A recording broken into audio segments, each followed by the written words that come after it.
So when looking for wind damage, you're looking for creases like this, or missing. And some of these are easier to spot than so like this. See this?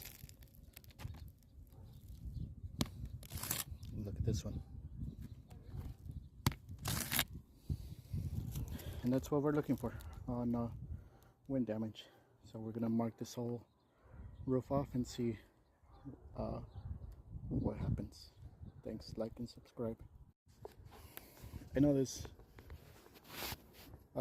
some of the stuff on the wind damage you can't really see. I'm trying to speak more and more confident, but look, you can't really see it, but look, it's there. See? Wind damage. Oh, what's this? Another wind damage?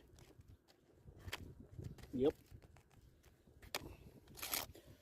And although you can't really see it in the general view, once you come up on the roof, there's a crease, there's another crease and a tear, and you start to see a lot of damage. Thanks, like and subscribe.